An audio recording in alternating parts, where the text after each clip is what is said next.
नमस्कार मंडळी, तिलापी मासे फ्राय आणि रस्सा मासा कसा करायचा ते सांगते. हे बघा, हे तिलापी मासा आहे. हे बघा, हे साफ करून घेतलं आपण, खावल्या वगैरे पोट वगैरे साफ करून घेतलेलं आहे.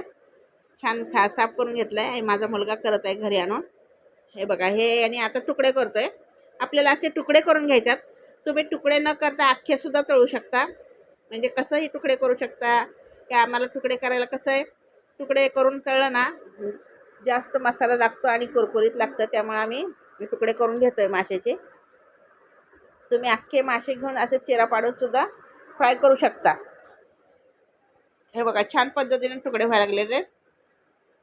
मस्त सगळ्या माशाचे आम्ही तुकडे करून घेणार आहोत. बारीक तुकडे म्हणजे जसे छान वाटतं तसे घ्या. अर्धा किलोचा एक मासा आहे हा. मस्त आम्ही बारीक तुकडे करून घेतलेत. हे बघा, आणि असं एवढे तुकडे झालेत. आता या तुकड्याला ना मसाला लावणार आहे. हे बघा, मसाल्यात तिखट आहे, हे धना पावडर आहे, हे हळद आहे, हे काळा मसाला आहे आणि मीठ आहे, हे मीठ आहे. हे सगळं आम्ही मिक्स करणार एकजीव आणि त्या माशाला लावणार आहे. बघा, मेरिनेट करण्यासाठी ठेवलेलं आहे आम्ही. आता यातलं थोडासा माशाचा ना आम्ही 10-15 मिनटं ठेवायचं आहे. थोड्या माशाचा आम्ही रसा करणार. रसा करण्यासाठी बघा, टमाटे घेतल्यात आणि खोबरं घेतलं आहे. हे बघा, हे कोथिंबीर आहे, कांदा आहे,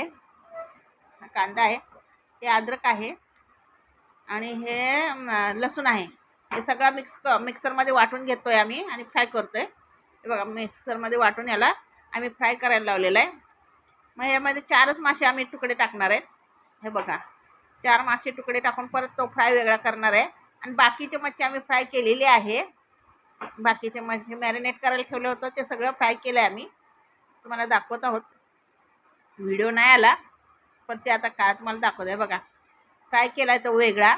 हे बघा, हे असं फ्राय झालं, खूप छान टेस्टी झालेलं आहे.